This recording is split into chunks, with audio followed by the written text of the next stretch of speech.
Hola, muy buenas tardes a todos quienes nos acompañan presencialmente y también quienes nos acompañan por Zoom.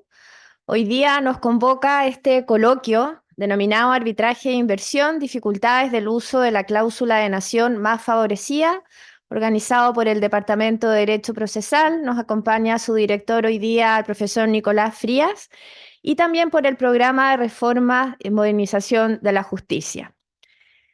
Tenemos hoy día como invitados a tres grandes expertos en este tema para conversar y reflexionar y conocer sobre un paper denominado The Use of MFN Clause in Investment Arbitration, The Problem of Importation. Este es un paper que fue trabajado por el profesor José Pedro Villablanca y publicado en el Journal of International Dispute Settlement de Oxford University.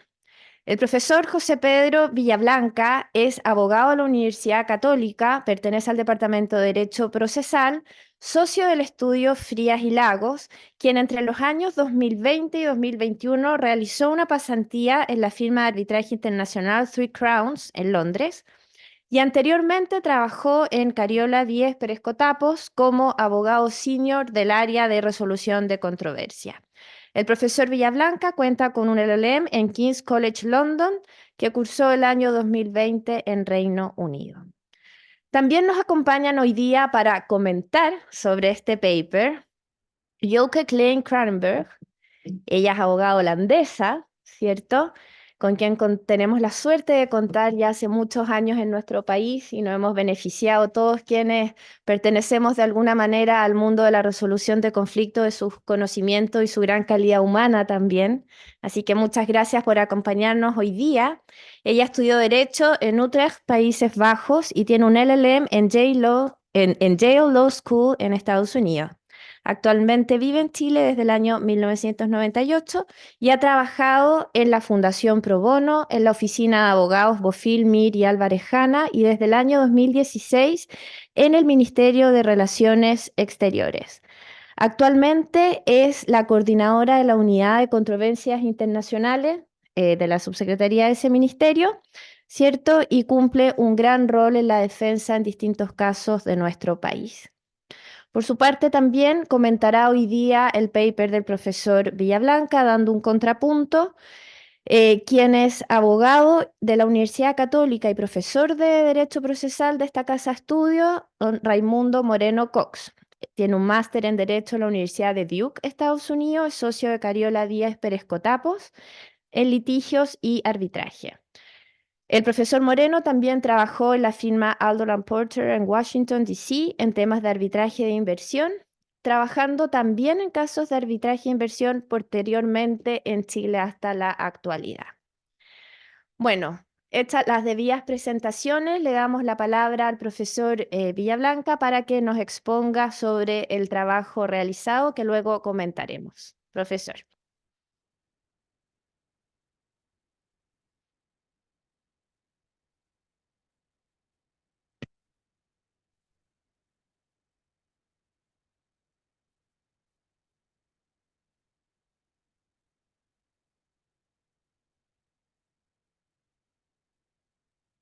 Ahí yo hubiera muerto yo, ¿no? ¿Vale? Sí, perfecto. Muchas gracias, Macarena, por la introducción y a todos los que están presentes presencial y online. Em, el objetivo del paper es criticar de alguna manera la forma en que se ha interpretado la cláusula de nación más favorecida hasta la fecha. Esta es una investigación que partió el 2019. Después de una conversación con el profesor Samuel Wordsworth, que era mi profesor de arbitraje de inversión, em, que él nos hizo leer un artículo de otro grande del derecho que se llama Sir Christopher Greenwood, que fue ministro de la Corte Internacional de Justicia, que criticaba desde el año ya 2017 la manera en la que se entendía la cláusula de nación más favorecida y que había algo raro en la manera de interpretar esta cláusula. Al menos jurídicamente no hacía sentido más allá del uso que se le venía dando tanto para efectos de importar cláusulas del orden procesal, procedimental o bien estándares sustantivos.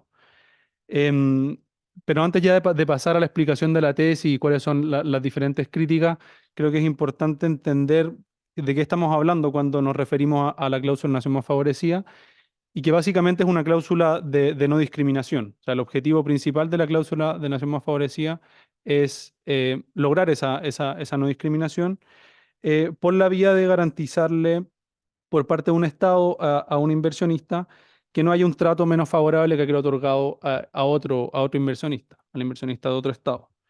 Y por ponerlo en términos más gráficos, tenemos acá en la lámina Estado A, Estado B, que hubiesen negociado una serie de beneficios, por ponerlo así, FET o trato justo y equitativo, y luego una cláusula de solución de controversias en la cual se incorpore, por ejemplo, consultas amistosas más la posibilidad de acudir a arbitraje CIADI, mientras que luego, algunos años después, se firmara un nuevo tratado, ahora con el Estado C, en el cual se otorgara la posibilidad o un beneficio, mejor dicho, un FIT más amplio y pasar directamente al CIADI sin necesidad de pasar por estas consultas amistosas. Y la manera en la cual se ha ido interpretando la cláusula de nación más favorecida, al menos hasta la fecha, con algunas salvedades que podemos ir conversando más adelante, es el Estado B o el inversionista del Estado B podría interpretar de que aquello que se le ha otorgado al Estado C es más favorable y por lo mismo eso le permitiría importar o incorporar en su propio tratado, o al menos virtualmente, estas cláusulas o estas condiciones más beneficiosas, de modo de quedar sujeto a ese estándar de protección más favorable a su favor, en definitiva. Pero la pregunta que surge y que la hace Christopher Greenwood, y de ahí empecé con la tesis, es, pareciera que hay algo raro en esto de importar automáticamente o de asumir de antemano a priori que el hecho de que otro tenga algo distinto que yo considero más beneficioso deba ser incorporado automáticamente a mi tratado. Em, y luego de eso vino una discusión doctrinal importante el año 2018 que empezó por un artículo de Simon Battyford y J. Benton Heath, que principalmente lo que decían era esto: incorporar automáticamente condiciones más favorables, pero sin calificar en forma previa de que efectivamente fueron más favorables, pareciera que tiene un defecto en la manera de entenderlo desde el punto de vista jurídico. Porque al final del día lo que existe ahí en esas condiciones que se le han otorgado al inversionista del Estado C son condiciones distintas. Eso es un hecho de la causa, pero el hecho de que sean distintas no la hacen de suyo algo más favorable. No porque el inversionista del Estado B asuma de antemano que son más favorables, debieran necesariamente otorgárseles necesariamente incorporar esos estándares en su propio tratado. No está pasando, parece ahí. Es hacia el.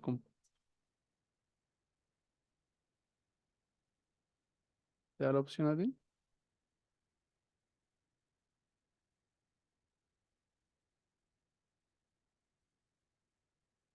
Ahí sí. Em, y es justamente el problema que existe o esta como manera de entender que no debiese existir una incorporación automática, la que me llevó a iniciar esta investigación de: ¿existe alguna razón por la cual se ha entendido esta incorporación automática sin entrar a calificar previamente si es que efectivamente fue más favorable esa condición otorgada al otro inversionista? Y ahí hay una distinción relevante que incluso se hace en el trabajo que se hace el 2015 sobre el análisis de la cláusula de nación más favorecida por la ILC, International Law Commission, que hace una distinción entre cláusulas, distintos tipos de cláusulas MFN. Entonces, aquí podemos ver, y esta es una categorización que se hizo para efectos del artículo, lo que denominamos cláusula MFN de concesión, que están en el contexto de tratados de comercio, trade agreements. Y ahí vemos el ejemplo de Francia e Inglaterra, el año 1713, para leerlo en términos muy simples, tendrán y gozarán al menos de los mismos privilegios, libertades e inmunidades en cuanto a todos los derechos, impuestos o aduanas de cualquier tipo. Y luego en el GATT del año 1994, respecto a los derechos de aduana, toda ventaja concedida por cualquier miembro a cualquier producto originario de cualquier otro país se otorgará inmediata e incondicionalmente al producto similar originario de todos los demás. Lo cual difiere del... Ahí sí funcionó. Lo cual difiere de otro tipo de cláusulas MFN, que son típicamente las que están en tratados de inversión. Y ahí se ponen dos ejemplos, uno de Austria, República Checa y otro de Argentina, Reino Unido, en el cual la formulación es distinta. No habla simplemente de conceder un derecho, sino que habla de otorgar un tratamiento no menos favorable que el concedido a sus propios inversionistas, dice el de Austria, República Checa, y el de Argentina, Reino Unido, algo similar. Ninguna de las partes someterá en su territorio las inversiones o rendimientos de los inversionistas, sociedades de la otra parte contratante, a un trato menos favorable que el que concede. ¿Y por qué esta distinción es importante? Porque la manera en la cual están formuladas las distintas cláusulas de nación más favorecida sí es importante para determinar cuál es realmente el derecho que están otorgando. Entonces, en las cláusulas de concesión, la obligación de no discriminación o de equiparar se manifiesta en algo súper concreto que es el dar algo. O sea, si es que se otorgó al inversionista B un set de derechos o estándares, luego se le otorga al inversionista C otro estándar o otro derecho, debiera en ese caso entonces, la manera de equiparar va a ser conceder al inversionista B aquello que se le concedió al inversionista C. Pero en las cláusulas de tratamiento no existe una concreción no está formulado de la misma manera, en el sentido en que no obliga al Estado anfitrión a conceder algo, no está explicitado de esa forma, sino que es una obligación de tratamiento.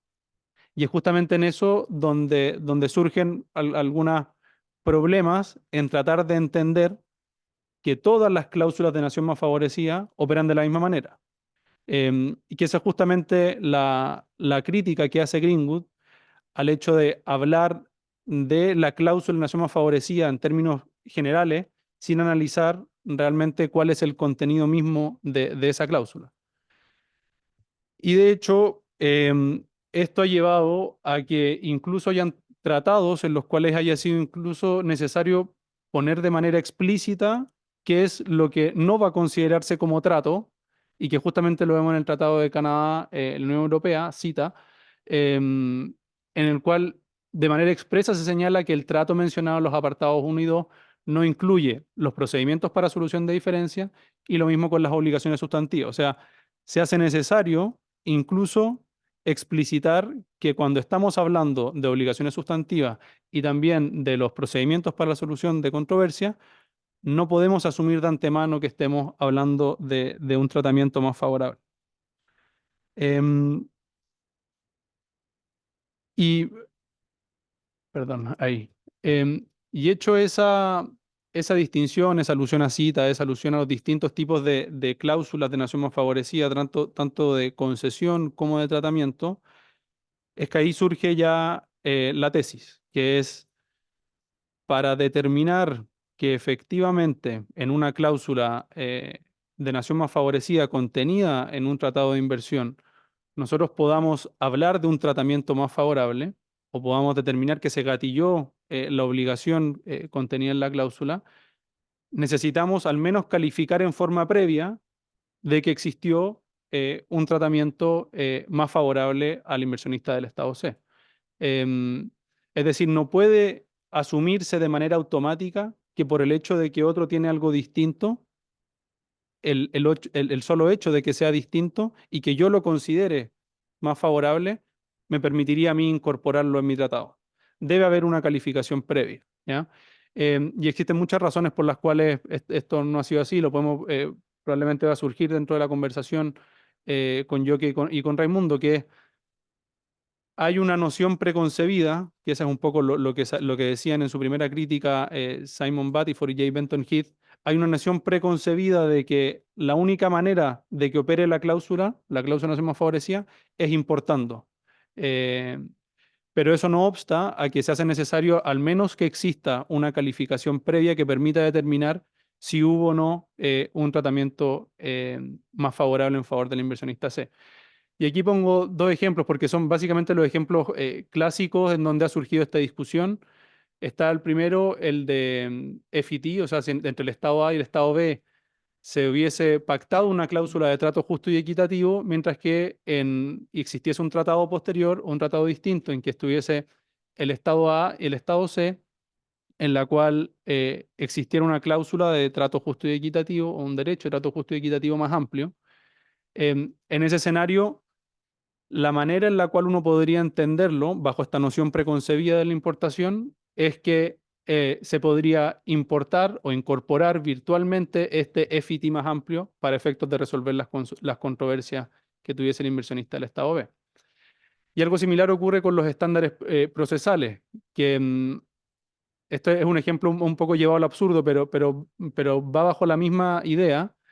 Si es que yo tuviese entre el estado A y el estado B eh, un- una cláusula de solución de controversias en la cual me obliga a un periodo de consultaciones amistosas por 6 meses y luego de eso puedo pasar al CIADI, mientras que tuviese otro tratado que permitiera pasar directo al CIADI, yo como inversionista del estado B podría perfectamente decir, pareciera ser que es más beneficioso pasar directamente al CIADI y omitir estas precondiciones al arbitraje, entonces importo la cláusula del otro tratado, distinto al que yo celebré, para efectos de beneficiarme de esta cláusula de solución de controversia sin precondiciones al arbitraje.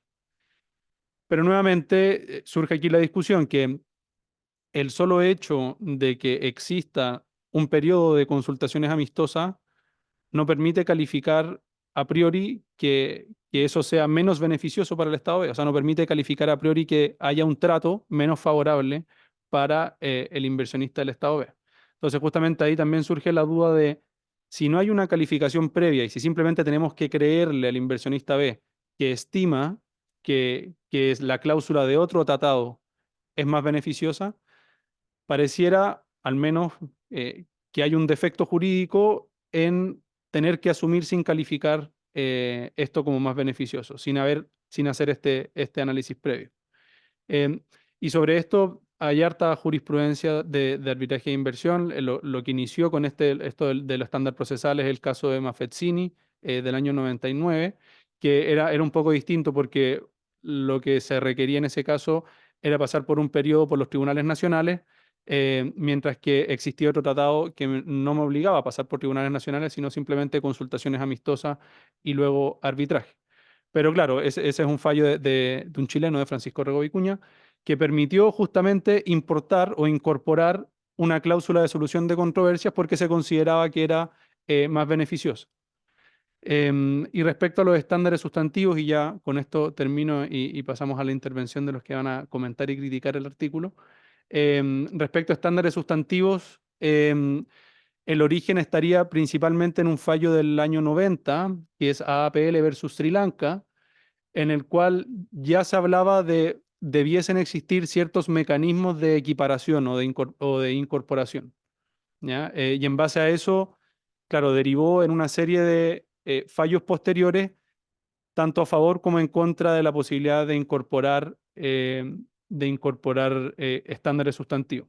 Aunque el 2016 hubo un fallo que es al menos el más interesante en términos de estándares sustantivos, que es el de ICALE con Turkmenistán, que es justamente el que limita de mejor manera la posibilidad de importar estándares sustantivos, pero es algo que podemos ir comentando más adelante. Eso, muchas gracias. Muchas gracias al profesor Villablanca por la exposición de su paper y damos paso ahora a los comentarios. Sí, si quieres desde el estrado de Yoke, depende de la mirada que escuchemos ahora. Después vamos a ver también el contrapunto del profesor Moreno. Adelante. Muchas gracias, Macarena. Muchas gracias a la organización de este evento para invitarme como coordinadora de la Defensa de Chile en arbitrajes de inversión. Y felicitaciones al autor, al profesor Villablanca, por tomar un tema que es, por cierto, desafiante y cuesta un poco entrar y entender bien.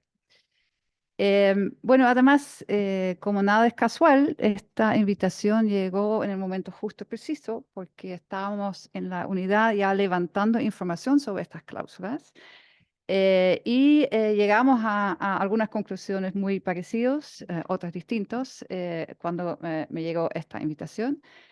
Y aprovecho de agradecer a la Cata Adonis, que está aquí, junto con Alfonso Marcos, que son los abogados de la unidad, porque ella hizo harto trabajo ya previamente a levantar esa información y luego también en la preparación de esta charla. Bueno, en realidad, ya fue mencionado, Chile curiosamente ha tenido alguna participación, por bien o por mal, en el desarrollo de esta discusión, ¿no es cierto? Porque el fallo en el caso Maffezzini, que ha sido muy criticado por incorporar cláusulas o mejorar en el fondo una cláusula arbitral que está en un API, mejorarla o facilitarla o quitarle algunos requisitos, porque hay otros APIs que no las tienen. Esa decisión sobre jurisdicción, efectivamente, ya lo mencionó el profesor Villablanca, tuvo como presidente el profesor chileno Francisco Orrego Vicuña. Y por otra parte, Chile ha tenido pocos casos, de hecho, en total 6, de los cuales solamente 4 están terminados y hay 2 que están ahora pendientes. Pero el único caso en que Chile perdió, tuvo que pagar una indemnización bastante bajo cuando estamos en ese universo de los arbitrajes inversionistas de Estado, fue el caso MTD.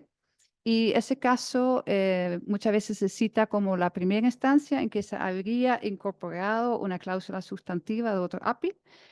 En este caso, en el API Chile-Malaysia se incorporaba una supuesta definición más favorable del estándar trato justo y equitativo, que venía de APIs entre Chile y Dinamarca y Chile y Croacia. En ese momento Chile no objetó la incorporación en sí mismo, aunque sí hizo el punto, como también estaba mencionado, que la verdad el inversionista no identificó en ningún momento un otro inversionista que habría recibido un mejor trato. En todo caso, no fue esa incorporación de una cláusula sustantiva decisivo en la decisión en el laudo final. Como nosotros ya también nos habíamos dado cuenta en nuestra investigación y lo que también el profesor explica muy bien en su artículo, la discusión sobre la cláusula MFN o trato de nación más favorecido por muchos años fue dominado por ese caso Maffezzini y la discusión sobre si se podría usar o no para incorporar en un acuerdo sobre la promoción y protección de la inversión una mejor cláusula arbitral, o si solamente se podría utilizar para incorporar cláusulas sustantivas. Esta idea de la incorporación hay que entenderlo en el contexto de una idea de querer armonizar, universalizar, multilateralizar el arbitraje de inversión, porque en realidad es un sistema que per se es fragmentado, porque como ustedes saben, los casos casi siempre surgen de acuerdos bilaterales. Y estos acuerdos bilaterales pueden tener más o menos las mismas cláusulas y estándares, pero también con algunos matices en su definición. Entonces, si uno quisiera universalizar, armonizar, multilateralizar este sistema que en sí mismo es fragmentado, habría que en alguna manera permitir que los tribunales vayan interpretando esas cláusulas y generando una jurisprudencia que se empieza a citar a sí mismo a anteriores casos y hacer un poco a veces caso omiso de la sutileza de las diferencias entre los distintos tratados. Ahora, son los mismos estados que se han opuesto a esta multilateralización para defender su propia soberanía y los términos en que ellos mismos han acordado con otro Estado en un tratado. Y eso es muy claro cuando uno ve la posición de los estados NAFTA. Los estados NAFTA desde siempre han sido muy claros que una cláusula de nación más favorecida no puede ser utilizado para, por ejemplo, mejorar el estándar de trato justo y equitativo, por lo menos desde el punto de vista del inversionista, y, por ejemplo, convertirlo en un estándar con un umbral más bajo que el derecho internacional consuetudinario, ¿no? Y en ese sentido, los estados NAFTA han sido siempre elocuentes en hacer esa distinción entre estándares por un lado y tratamiento por otro lado, ¿no? Y, por ejemplo, muy recién, en noviembre 23, United States Department of State se pronunció una vez más acerca del significado y la aplicación de una cláusula MFN en el contexto de un caso CAFTA, que tiene la misma cláusula que está también en NAFTA, y confirmó una vez más que el objetivo de la cláusula, ya también lo fue mencionado, es evitar discriminación en base a la nacionalidad del inversionista. Entre inversionistas, y eso es muy importante, y eso está en la cláusula NAFTA y también en CAFTA, que se encuentran en circunstancias similares, ¿ya? Y que la carga de la prueba de que hubo un incumplimiento de la cláusula Most Favored Nation descansa plenamente sobre el inversionista quien la invoca.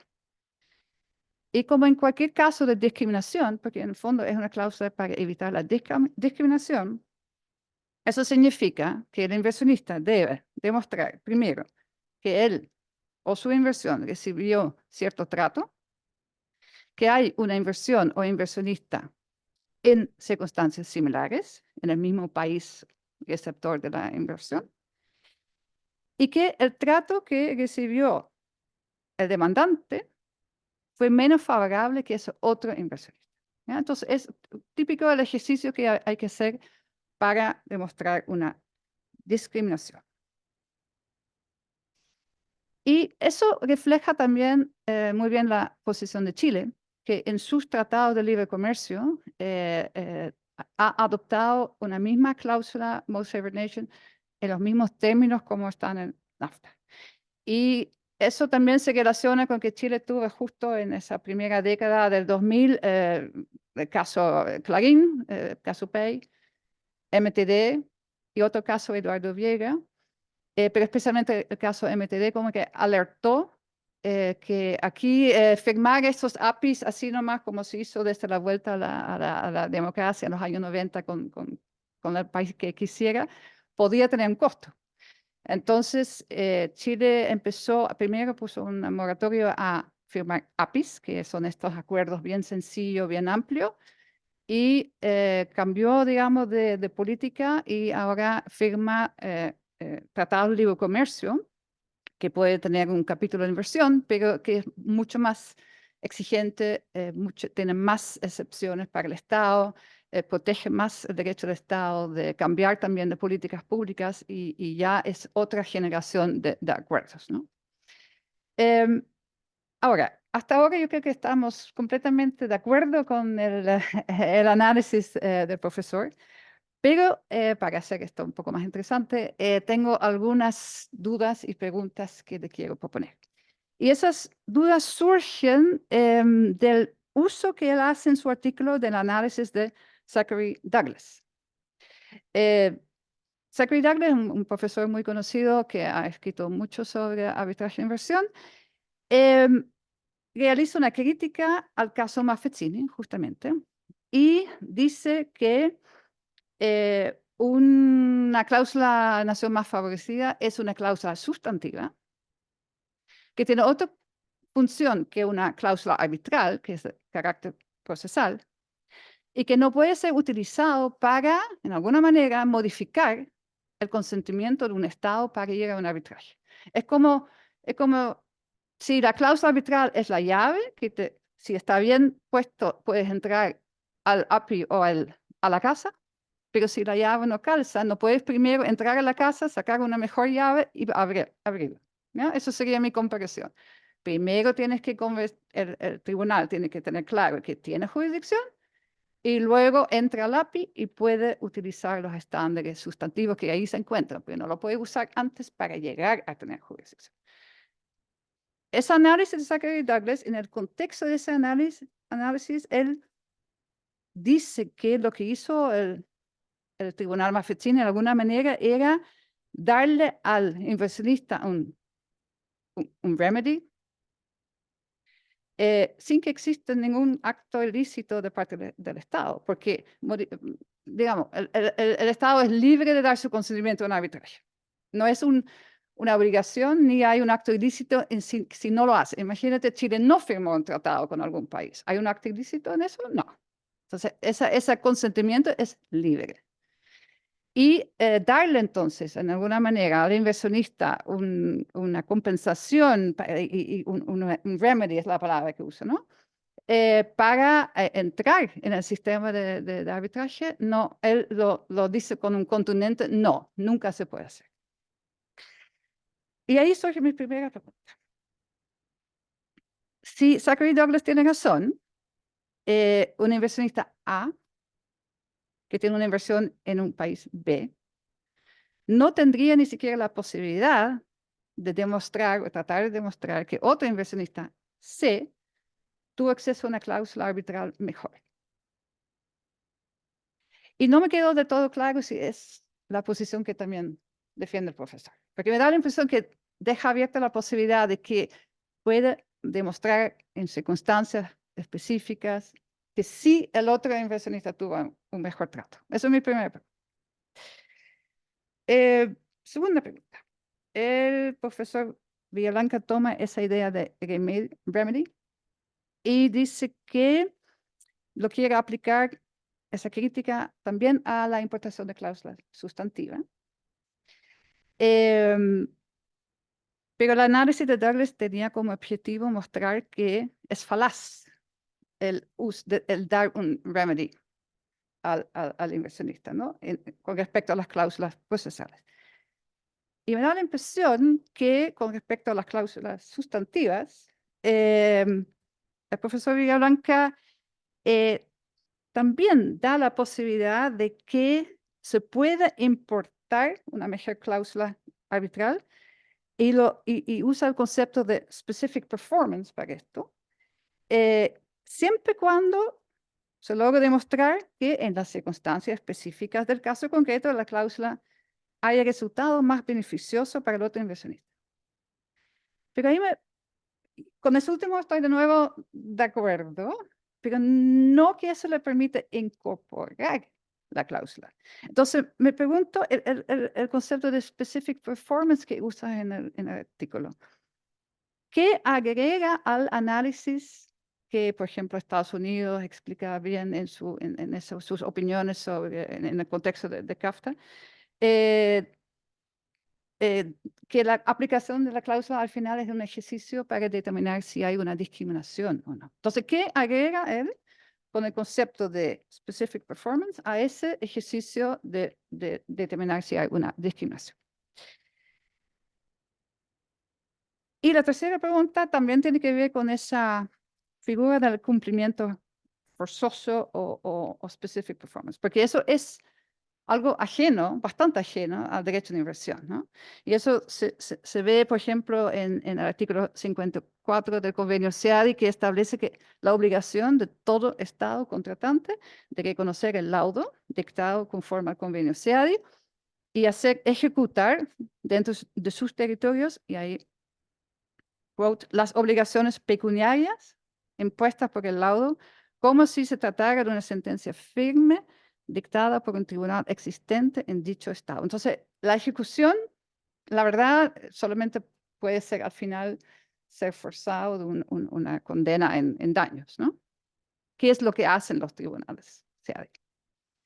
Y por lo mismo, no es sencillo identificar, y yo creo que al final del artículo eso también ocurre un poco, en qué podría consistir ese specific performance de una cláusula de nación más favorecida en un caso específico, si no es simplemente el pago de una compensación. Y ahí sugiere el profesor que eso podría consistir en la modificación del API aplicable para otorgar al inversionista A los mismos derechos que tiene el inversionista C. O incluso, pero no se casa con esa posición, que quizá un tribunal podría ordenar a un Estado cambiar su API en ese sentido. Y yo creo que ambas hipótesis son muy difíciles de realizarse, porque primero, cambiar un API no es voluntad solamente de un Estado, requiere de dos. Y también es difícil ver cómo un tribunal de inversión de 3 personas ad hoc extranjeros podría ordenar a un Estado B, cambia tu API, cambia tu legislación, porque si ya tenemos un problema de legitimidad de los tribunales, especialmente cuando dan daños muy elevados, ¿no? Muy difícil de imaginar que un tribunal podría ordenar a un Estado de cambiar su legislación, aparte de que no hay forma de ejecutarlo, ¿no? Entonces, eso sería la tercera pregunta, ¿en qué podría, qué hay más allá de un pago de compensación? Sería ese cumplimiento forzoso. Bueno, espero que haya dejado por lo menos algunas ideas así ahí para pensarlo más. Y muchas gracias de nuevo por la invitación.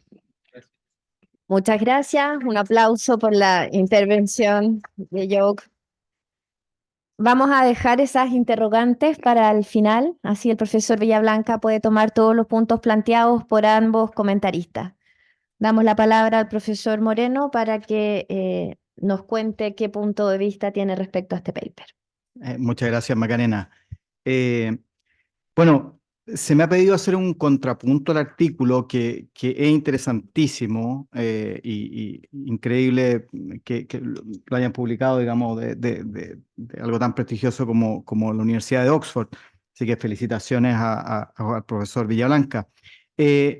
La cláusula de nación más favorecida siempre se trata, es una cláusula que es de difícil enmarque. Es fácil de entender.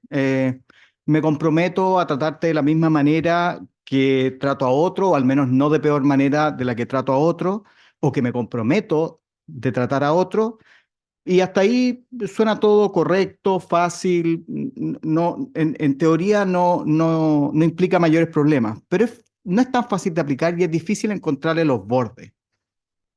Una de las cosas que plantea el artículo es que no podría simplemente solicitarse a un tribunal que por la vía de la aplicación de la cláusula de nación más favorecida importe y haga aplicable un tratamiento más favorable contenido en otro tratado, en un tratado de contraste, vamos a ocupar ese término, para luego considerarle como aplicable al Estado receptor de la infracción y luego a su vez estimarla como infringida. Es decir, lo que se dice es que primero debe determinarse que existió una infracción a la cláusula de nación más favorecida para luego estimársela o evaluarse si ésta ha sido infringida o no infringida por el Estado receptor.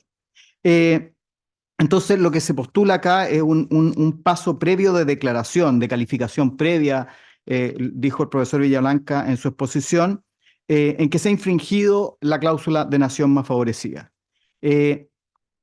En teoría, y siguiendo esa lógica, el autor yo creo que podría tener un punto, o sea, es como sano conceptualmente hablando, lógicamente hablando, que si yo voy a pedir la infracción de una obligación, alguien me podría decir, bueno, pero veamos primero si esa obligación siquiera existe. Si existe esa obligación para luego determinarla infringida. Y por lo tanto, a menos que esa obligación conste indubitadamente, qué sé yo, vale la pena hacer esta declaración previa o calificación previa. Aquí Aterrizándolo, por ejemplo, al derecho chileno, y perdonen lo doméstico el ejemplo, pero es la típica discusión sobre la rendición de cuentas. Por ejemplo, yo pido la rendición de una cuenta y me dicen, por otro lado, no, pero es que la obligación de rendir cuenta, a menos que esté reconocida indubitadamente o esté establecida por la ley, tiene que declararse previamente si estoy obligado o no obligado antes de entrar a decir si se ha rendido, si no se ha rendido, si se rindió correctamente, etcétera. Y en ese sentido, por eso tiene una cierta lógica.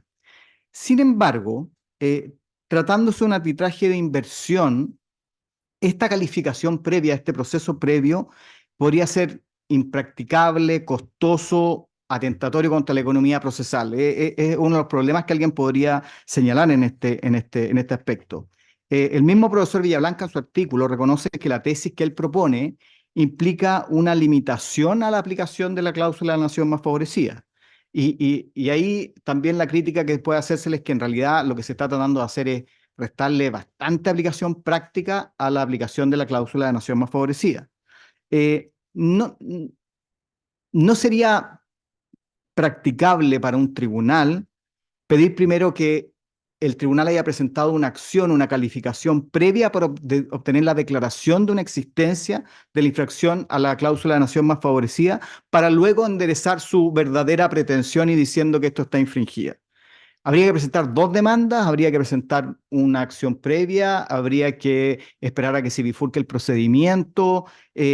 Todo esto, y siendo un poquito práctico, un costo bastante alto del mecanismo normalmente SIADI, de 2, 3, 4, 5 millones de dólares por acción.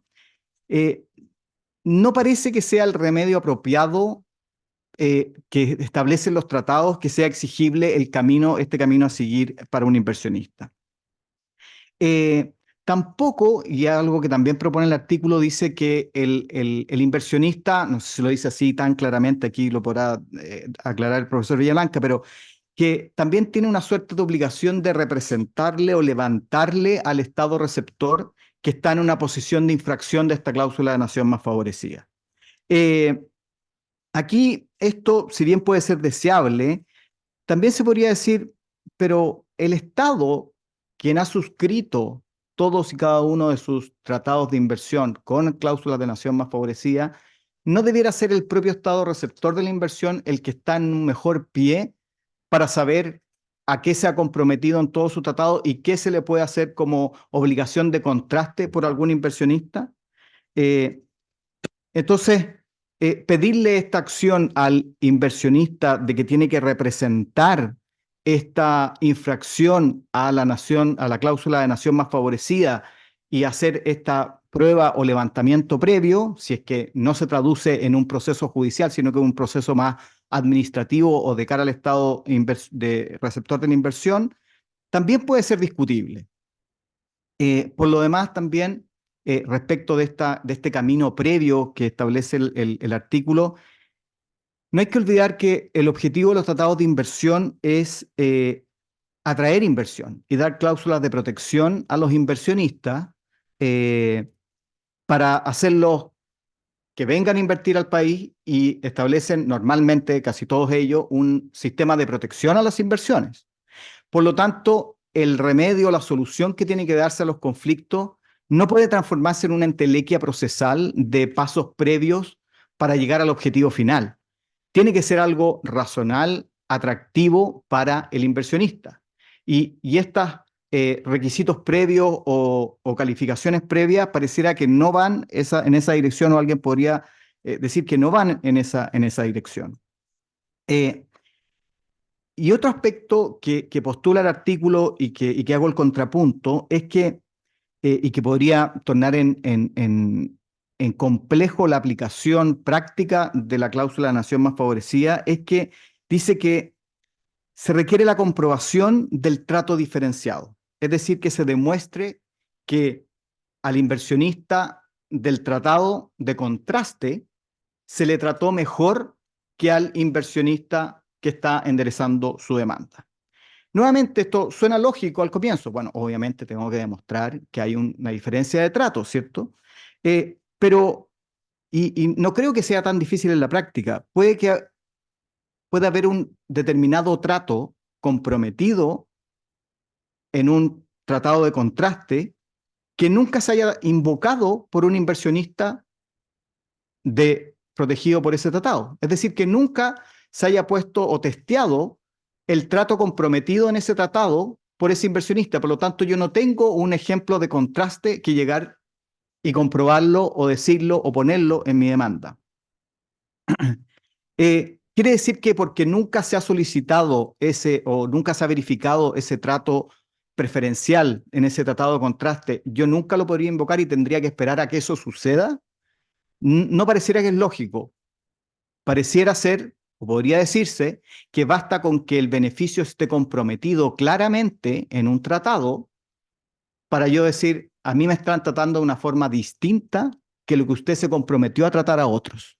Y no necesariamente que lo que haya tratado específicamente que se haya dado en la práctica. Porque en ese escenario, por ejemplo, esto reduciría la aplicación de la cláusula de nación más favorecida solamente a los casos que se hayan dado en la práctica. Y a veces esos casos que se han dado en la práctica, yo puedo que, como inversionista, no tener el conocimiento de cuál es el tratamiento que se le ha dado a ese inversionista. O, por ejemplo, ¿qué pasa si el beneficio que yo quiero aprovechar de un tratado de contraste se acaba de firmar y no tiene ningún inversionista protegido bajo esa inversión? ¿No puedo invocarlo, ese tratado de contraste? ¿Necesito llegar a un caso material y específico y comprobable? Es discutible, esto es discutible. Creo que es evidente y creo que es sano, y ahí yo creo estamos todos de acuerdo que si en la medida que pueda hacerse toda esta comprobación y en el fondo esta demostración de que existe un inversionista en el tratado de contraste, que se le ha dado un tratamiento diferente y que este es el resultado del tratamiento diferente, evidentemente que el demandante, y yo como si fuera asesor de ese demandante le diría, bueno, hágalo, explíquelo, dígalo. Es fácil también, digamos, si es que existe, es fácil ponerlo y cumplir con estos pasos procesales, aunque sea la misma acción, pero hacer la calificación previa en mi demanda que he enderezado. Obviamente que podría ser una buena praxis. Pero también en la práctica de la importación, el que señalar que siempre existe una calificación previa, o incluso ahí respecto a lo que decía Yoka, respecto de si es que esto se aplicaba únicamente a beneficios sustantivos o a beneficios procesales, si le entendí bien esa discusión, yo creo que en algunos casos la importación que se puede hacer del tratado, del beneficio en el tratado de contraste, si es claro, no parece muy lógico exigir una calificación previa. Es decir, en un ejemplo que también aparece en el artículo, si en un tratado yo tengo la posibilidad de ir a iniciar un arbitraje de acuerdo a las reglas de un citral o bien a las reglas CIADI, y en otro tengo únicamente la posibilidad de iniciar un arbitraje, un citral, y los pongo en el contraste, independiente que yo sí considere que un citral es mejor que CIADI o viceversa, el hecho de tener la opción en un tratado es mejor que no tenerla. Siempre en materia económica es mejor tener una opción que no tenerla. Y por lo tanto alguien podría decir, oiga señor, usted a otros inversionistas les está dando un abanico más amplio de posibilidades para recurrir a distintos procedimientos. Yo quiero tener el mismo trato y quiero la posibilidad acá, pese a que mi tratado dice un citral, de irme al CIADI. Reservo la discusión, digamos, de si ese tipo de cláusulas o de beneficios procesales pueden ser importados o no, pero en abstracto pareciera ser de que, ¿por qué no podría un tribunal analizar este tipo de beneficios que parecen claros? Ahora, evidentemente que mientras más complejo y rebuscado sea el beneficio que yo trato de buscar en un tratado de contraste, bueno, mayor tendrá que ser mi explicación y quizás el tribunal, la importación o le cueste más hacerla o la voy a tener que explicar muchísimo mejor en mi acción. Y en eso evidentemente que hay que verlo en el caso específico. Pero si es un beneficio claro el de contraste, pareciera ser que una calificación previa está de más. El tribunal podría mirarlo, calificarlo y decidir si hay una infracción o no hay una infracción. Ahora bien, y en el mismo sentido, si es que es muy complejo, rebuscado, difícil de entender el contraste, el beneficio que estoy tratando de invocar de otro contrato, y en la medida de lo posible, bueno, quizás para el inversionista es preferible, no sé si exigible, pero preferible que haga esa esa representación al Estado receptor de la inversión. Es decir, que le diga, oiga, aquí está este beneficio y resulta que usted no me lo está dando. Porque en definitiva uno podría pensar que los Estados conocen perfectamente todos y cada uno de los beneficios dados en los tratados. La verdad es que no todos los estamentos del Estado tienen toda esa claridad. Y además que en esto los tratados son bastante difíciles de leer, sobre todo los más sofisticados están llenos de exclusiones y reincorporaciones y después vueltas a excluir y por lo tanto los beneficios no son tan claros como uno puede pensar. Y por lo tanto eso podría ser una práctica deseable por el inversionista, pero no necesariamente un paso previo. Ahora, y para ya ir terminando en lo que se refiere a mi intervención, sí el artículo, que nuevamente lo considero muy bueno, también abre los ojos o pone un acento en varias cosas que son muy destacables. Realmente cuando uno hace un chequeo bien light, pero uno ve un tratado, dice, bueno, ¿tiene cláusula de nación más favorecida? Sí o no, check como un check in the box, digamos, sí lo tiene. Pero en realidad no es tan simple esa cláusula de nación más favorecida.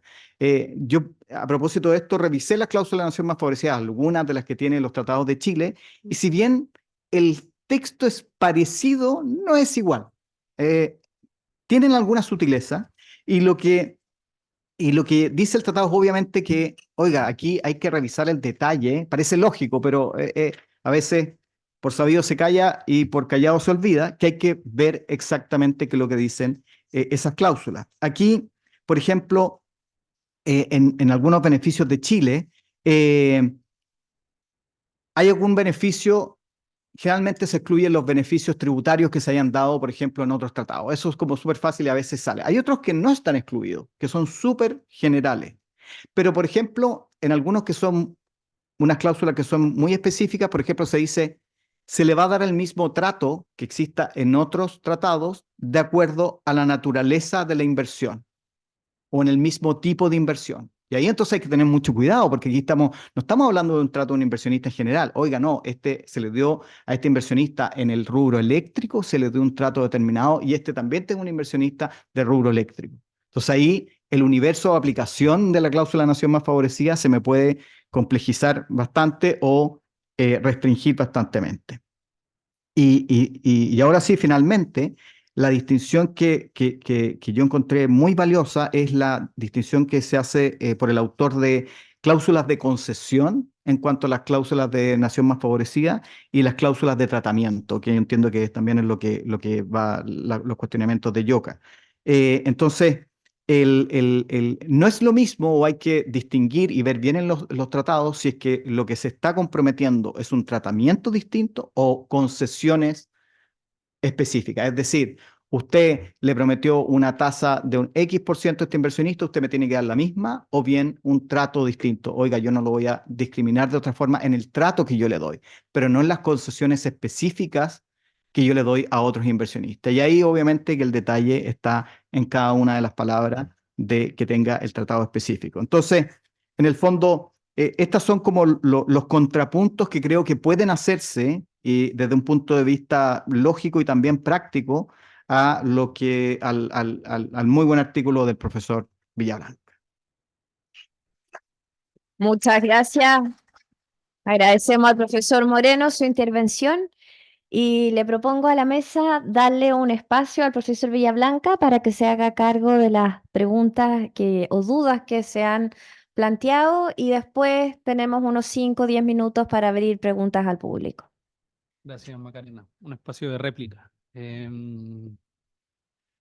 Bueno, gracias a ambos porque creo que son varias, o sea, las dudas y los contrapuntos o críticas encuentro que son súper válidos. Varios de ellos no son nuevos porque no solo son críticas al artículo, sino también a la tesis o a quienes sostienen esta tesis de que pareciera ser que hay algo raro con la importación. Voy a partir primero con lo de Raimundo. Respecto a esta posibilidad o a este contrapunto de si es necesario que exista una comprobación o que sea necesario testear respecto de un inversionista específico de que efectivamente fue más favorecido, yo diría que la tendencia jurisprudencial, al menos respecto de casos sustantivos, em, es que tiene que haber un testeo respecto del inversionista. Al menos creo que, a pesar de que ha sido criticado, el fallo de Ikale con Turkmenistán, el 2016, dejó sumamente claro de que se requería, dice, an actual investment made by an actual investor in an actual or similar situation. Entonces, en ese sentido, yo creo que si bien todavía puede existir espacio para tratar de verlo en abstracto, al menos ese fallo creo que ha dado algunas luces de que pareciera que hoy día se requiere ese testeo de manera más concreta, de modo de evitar de que uno pudiera eventualmente considerar que por el solo hecho de que se suscriba un tratado ya hay otro que ha sido favorecido, un inversionista hipotético que haya sido favorecido. Em, pero nuevamente, insisto, estas cuestiones obviamente van variando. De hecho, hace poco leí un fallo de diciembre de 2023 con Argentina, en el cual se admitía nuevamente la misma lógica de Maffezzini, que es justamente la que ha sido muy criticada. Entonces, obviamente en estas cosas no hay como una jurisprudencia tan constante. Respecto al otro contrapunto de que la lógica de los tratados de inversión es atraer esa inversión y por lo mismo sería recomendable hacer operativa la cláusula, también tomo el punto porque creo que efectivamente, tuvimos lo que decía Raimundo, la tesis limita la aplicación de la cláusula, eso es un hecho. Em, el gran tema es, claro, una cosa es atraer inversión y por lo mismo buscar esta lógica de multilateralizar, que es lo mismo que decía Yoka, em, pero principalmente a los que criticamos la importación es que quizá hemos llegado demasiado lejos en esta lógica de multilateralizar, que es algo que el principal detractor o mejor dicho, el autor que principalmente considera que debiese existir importaciones es Stephen Schill, que dice todo lo que ustedes están criticando no sirve para nada porque la lógica de la cláusula de nación más favorecida siempre ha sido, históricamente ha sido multilateralizar. Entonces, estas distinciones entre concesión y tratamiento no sirven de mucho porque la idea es tener como una especie de supratratado en el cual yo voy incorporando virtualmente otros beneficios, otros estándares. Pero claro, al menos la visión o al menos la duda que a mí me surgió es a pesar de que está esa intención de multilateralizar, pareciera ser que eso no puede ser en desmedro del texto mismo de la cláusula. Si la cláusula habla de tratamiento, al menos pareciera ser recomendable o jurídicamente procedente que determináramos si es que efectivamente hubo un tratamiento más favorable. Entonces, eso con los contrapuntos de Raimundo. Con lo de Yoka, también son súper buenas preguntas y para ser sincero, ni yo mismo estoy muy seguro de la respuesta.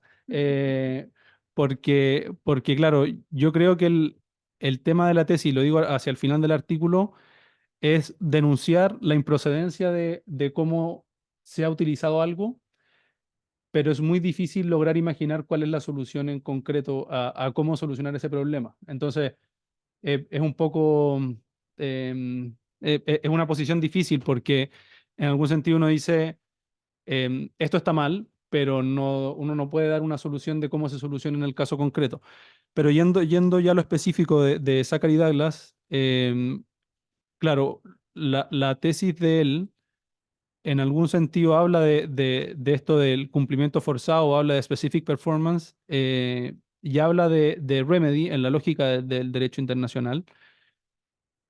Un poco entendiéndolo de que cuando yo estoy utilizando el mecanismo de la importación, principalmente lo que yo le estoy diciendo al tribunal es ejecute o hagamos el cumplimiento forzado de esta obligación de cláusula de nación más favorecida, es decir, la manera en la cual yo voy a exigir el cumplimiento de esa cláusula que no ha sido cumplida voluntariamente es pidiéndole al tribunal que sea quien ordene ese cumplimiento forzado. ¿Y cuál es la manera de ordenar ese cumplimiento forzado? Importándola.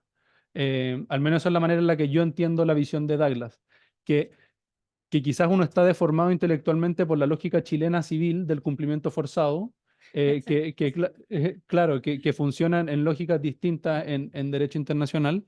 Em, pero que claro, al final del día, en lo que está pensando él es justamente en eso. Cuando yo pido la importación, lo que estoy pidiendo es specific performance de esa cláusula en concreto. Em, y respecto a claro, a la operatividad, como yo decía, la verdad yo no sé si es que existe una respuesta concreta y creo que justamente por esta distinción de cláusulas de concesión y cláusulas de tratamiento. Dado que la cláusula de tratamiento no me permite concretizar de una manera específica cómo voy a equiparar, cómo voy a lograr esa no discriminación, creo que es muy difícil determinar de antemano cuál va a ser la solución específica que debiese adoptar el Estado para efectos de lograr equipararlo. Em, y en ese sentido, yo eh, varío también en la manera de entender qué es lo que realmente podría o no podría hacer un tribunal. De hecho, cada vez tengo la impresión de que dado que tiene que haber algún grado de operatividad de la cláusula, no debiese ser por la vía de existir, de que haya un arbitraje previo que determine el incumplimiento. Eso porque sería ilógico. Pero sí creo que al menos lo que me hace más ruido con la importación es que debiera al menos frente a ese tribunal que está conociendo de una disputa específica, existir algún grado de análisis previo de si es que efectivamente ha habido un tratamiento más favorable o no. Pero que sea ese mismo tribunal, no la necesidad de pasar por un tribunal distinto que califique el incumplimiento o cumplimiento de la cláusula de somos favorecidos. ¿Puedo hacer una sugerencia? Em, Creo que Raimundo hizo el punto, y tú también en tu artículo, que de alguna manera había que primero que establecer que la obligación del trato más favorecido existe. Mm. Ahí yo que, a ver, la obligación existe porque está en el tratado. No hay ninguna necesidad de establecerlo. Es una obligación sustantiva que está en el tratado. No requiere un paso previo para decir, ahora hay un mejor tratado, entonces ahora existe. No, la obligación existe porque está en el tratado. Entonces ese paso previo para mi gusto no es necesario. Lo que es necesario es aplicarla. ¿Y cómo se aplica? Entendiendo que es una cláusula que lo que castiga es discriminación. Entonces, por eso sí necesitas mostrar que hay otro inversionista o un nacional, porque la cláusula del nacional también puede ser, ¿no? Que recibió un trato que yo no recibí. Entonces, si hay una cláusula cuyo objetivo es evitar la discriminación, obviamente que tiene que demostrar la discriminación.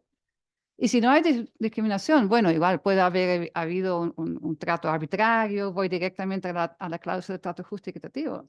Pero yo creo que no es necesario primero establecer que surgió la obligación porque hay un mejor tratado. La obligación está, pero hay que aplicarla. Y yo creo que se simplifica mucho cuando entiendes que simplemente es una cláusula antidiscriminación. Eso sería mi solución. Muchas gracias por esas aclaraciones al profesor. Y abrimos las preguntas al público. Tenemos 5 minutos.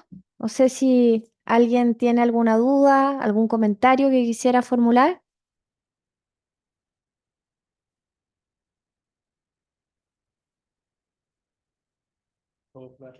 Todo muy claro.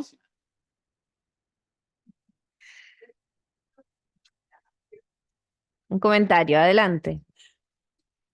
Sí, funciona. No, solo como un comentario porque uno de los contrapuntos de Raimundo, de hecho, era si acaso no estamos exigiendo mucho con esta tesis, exigiendo al inversionista que presente un caso en el cual el tratado que quiere incorporar por esta vía ya haya sido invocado y como que ya haya sido infringido.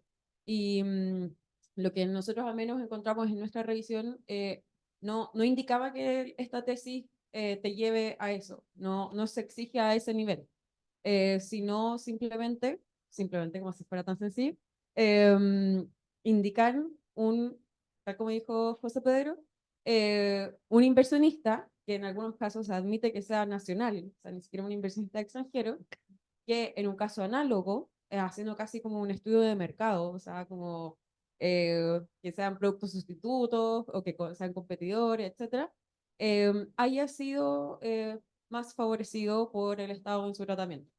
Y eso es lo que se tiene que probar, en definitiva. No necesariamente que ese inversionista sea también extranjero y haya tenido algún problema con el Estado y haya invocado y activado su tratado.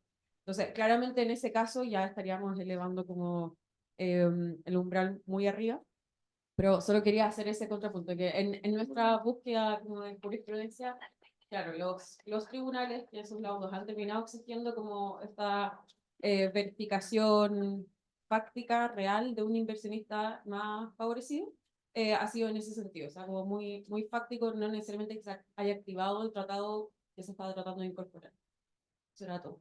Sí, yo un comentario muchas gracias, sí, muchas gracias. Sí, en el fondo yo creo que va a depender si es que esto efectivamente, como le decía Yoka, se trata de un testeo de discriminación verificable y actual, o sea, o es solamente, o puede hacerse una importación teórica con el tratado de contraste, es decir, usted se comprometió a tratar a otro de una manera distinta, independiente si lo ha tratado o no lo ha tratado de una determinada forma. Usted se comprometió a un trato distinto y ahora el trato que usted me está dando a mí no se condice con el compromiso que usted le hizo a otro, independiente si ello se ha verificado. Entonces, es un tema interpretativo que yo creo que, claro, la interpretación esa de que tiene que existir un caso, ya sea nacional o extranjero, de contraste, pero verificable en la especie, limita. Y está la pregunta si la importación se puede hacer también en tema teórico, si es que esa discriminación está hecha en un compromiso y no se ha verificado en la realidad. Pero es un tema yo creo que es abierto, discutible.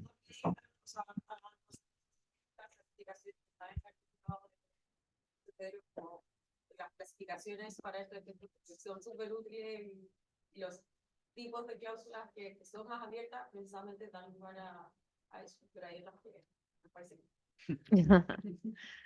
Bueno, muchas gracias. Queremos finalizar agradeciendo y felicitando por este trabajo al profesor José Pedro Villablanca, agradeciendo también al profesor Raimundo Moreno y especialmente a nuestra invitada, ¿cierto?